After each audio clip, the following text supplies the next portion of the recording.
Ladies and gentlemen, welcome into the Slightly Warm Seat Podcast. My name is Jonah King.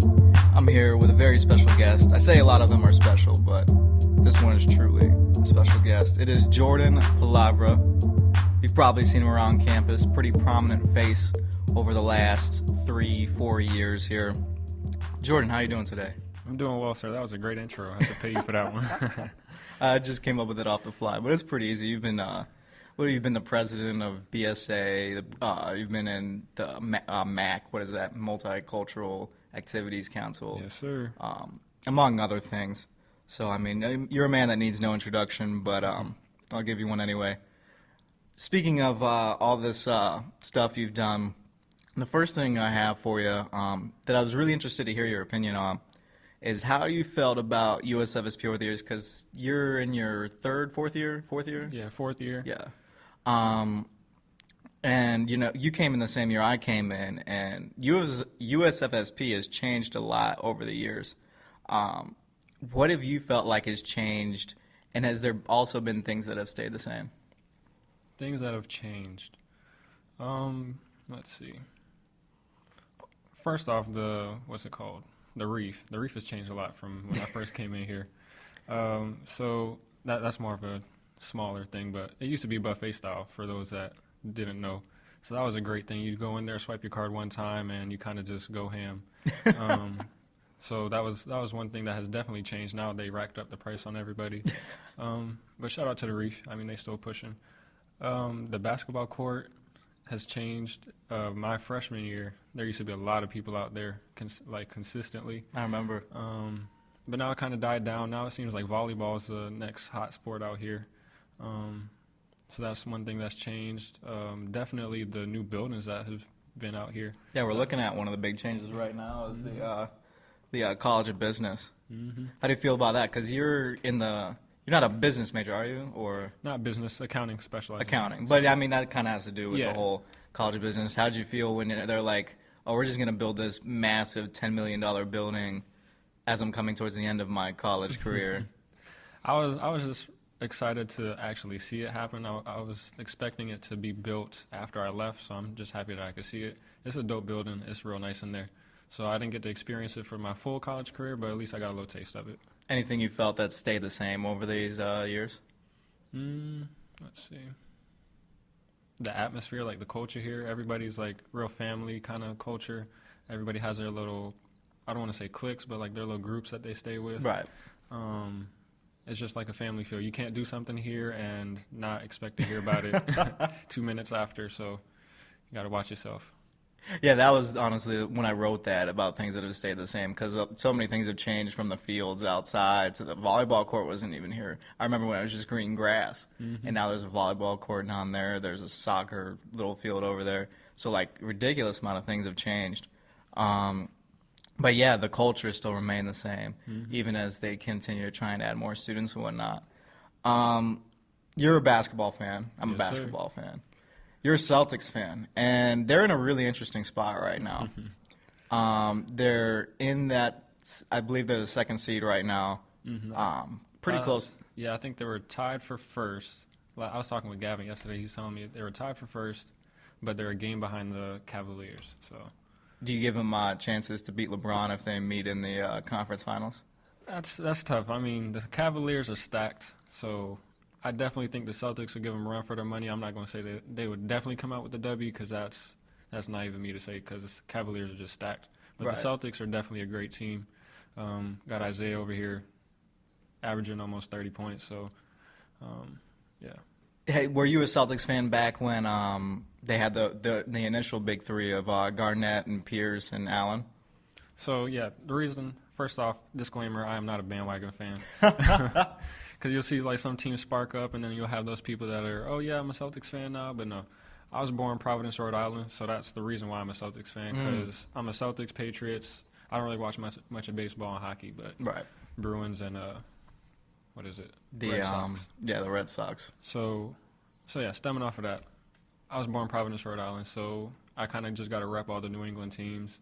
So Boston is definitely one of those. So, yeah, to answer your question, yeah, I was there when Pierce, Rondo, Ray Allen, Kevin Garnett, that big 3/4.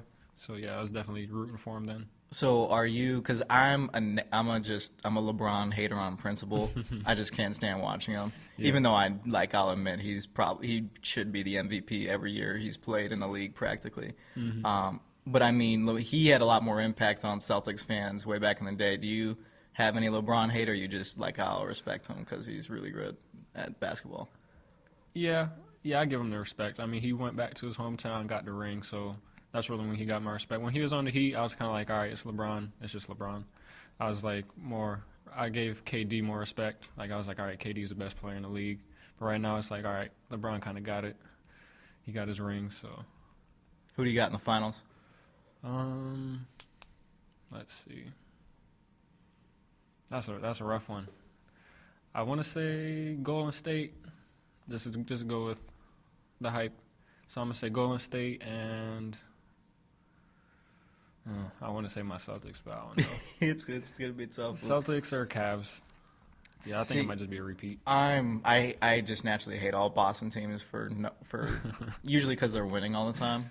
And I grew up as a Giants fan and the Giants, Patriots, and then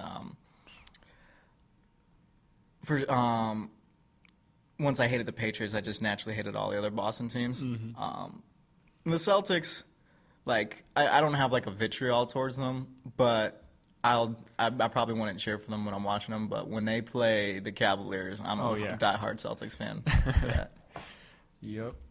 Though I do like how they play, and I really hope to see them play the Wizards in that whole rivalry. That would be really exciting. That would be a good matchup. Yep. Who do you think is going to win the MVP?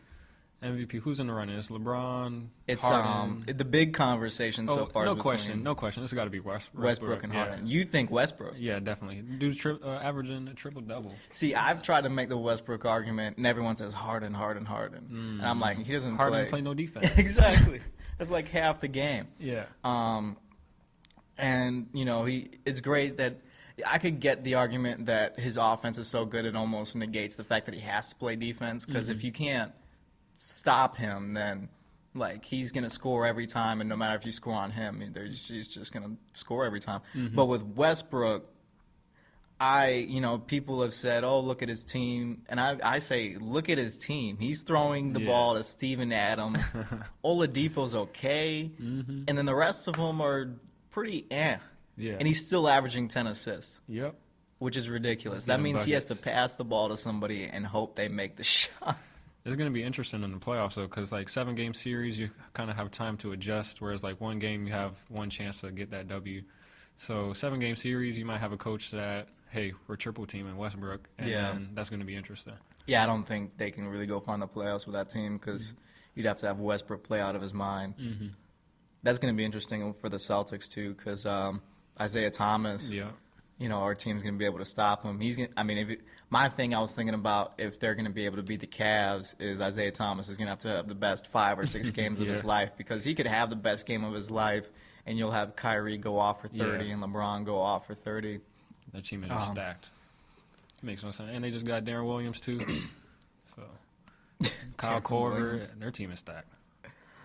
Did you listen to More Life? More Life. I've listened to a little bit of it, yeah.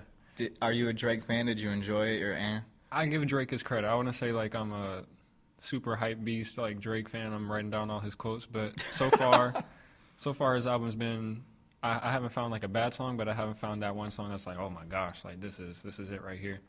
But as far as Drake goes, I think Nothing Was the Same was that peak for me. I was all right, this is hot. And then since then he's just been consistent. Yeah, you just listen to it. I've never listened to a Drake album. Oh, wow. I can't stand him.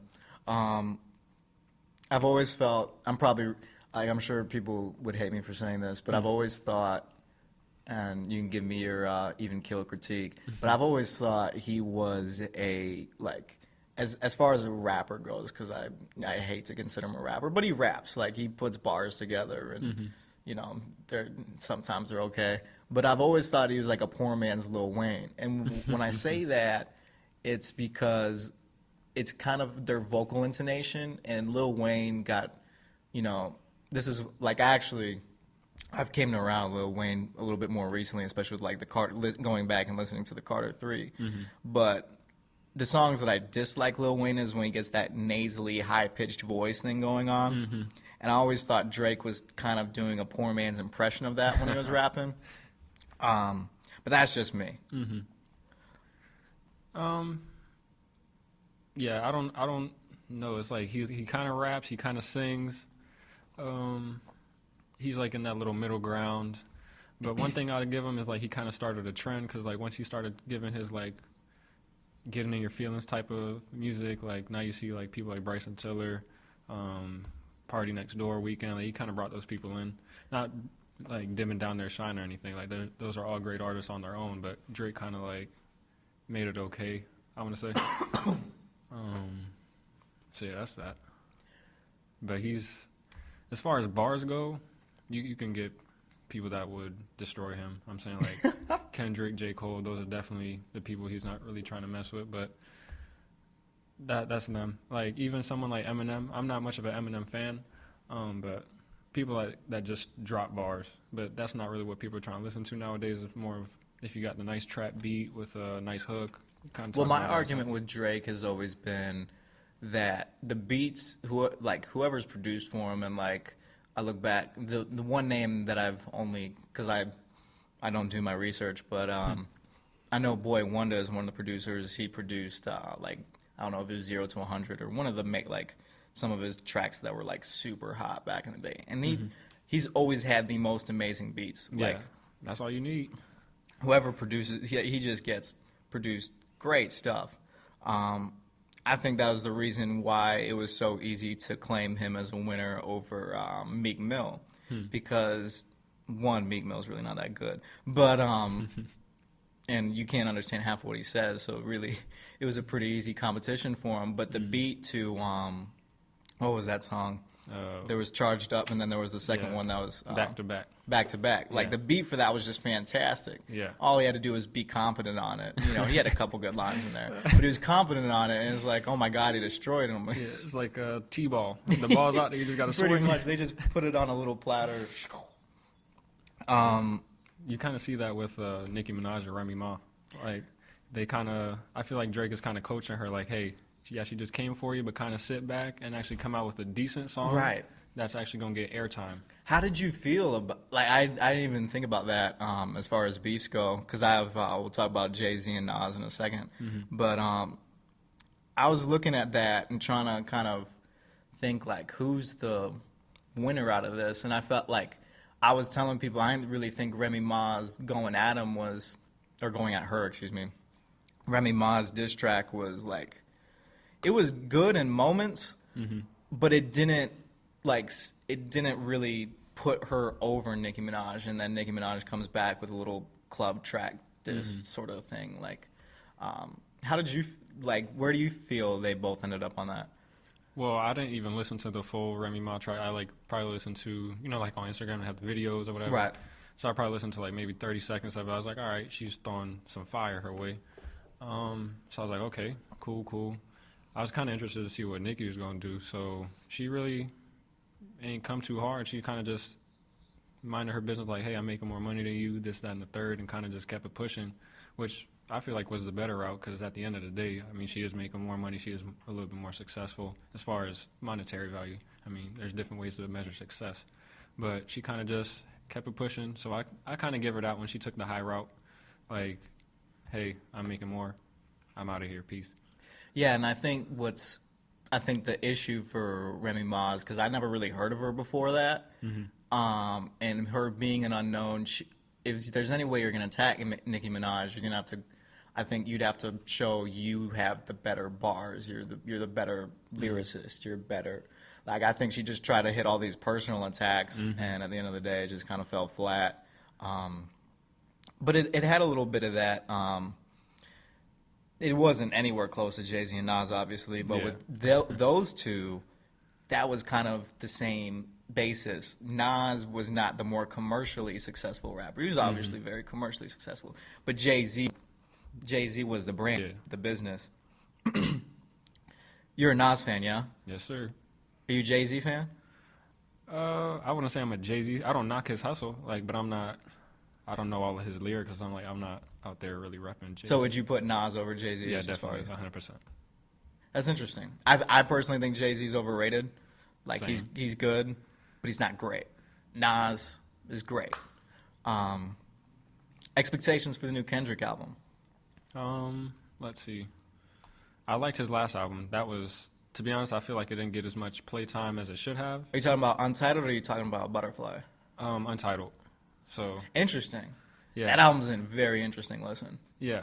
So Untitled, yeah, I just thought it was a different album. Like, I mean, he's just still spitting bars as usual, and it just kind of like gives you a different perspective. So I thought that was like, I was like, why is this not getting so much like playtime? But then I realized it's like it don't got the traditional beats that you hear nowadays. Right. There's maybe one song, I forget what the name of it. I haven't heard it in a minute. Right.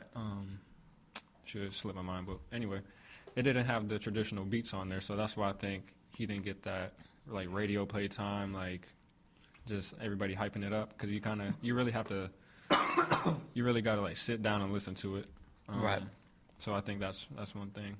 It's just not something you can just be sitting down with some friends, just have that in the background.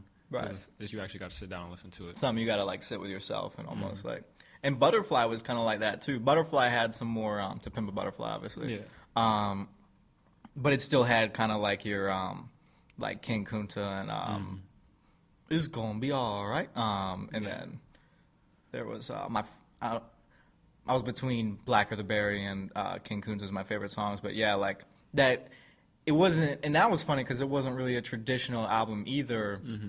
Untitled was just way out there. Yeah. Like he's just been kind of like sliding further away from like traditional things. So I'm really interested to see if he's comes back to the more like pop stuff, or he's going to continue to be in his lane. I mean, I feel like he gets his pop stuff with like songs he did with like Taylor Swift. Like that caught me off guard. I was like, Kendrick, Taylor Swift. I still hate. But I that's hate smart, him for that. That's a smart business choice. Like I kind of seen why he did it, because if you knew how much people listen to Taylor Swift, like her stats are off the charts. Right. It's crazy. So I don't knock him for doing that, because that's just a smart business choice. So Guilty pleasure. I like that verse or the verses he has on that song. I hate Taylor Swift, but I can see why he put on that song. You have any guys, rappers or artists that you feel are really underrated? Oh, let's see. Have you heard of Isaiah Rashad? I have not. Okay, so he's actually signed with Kendrick.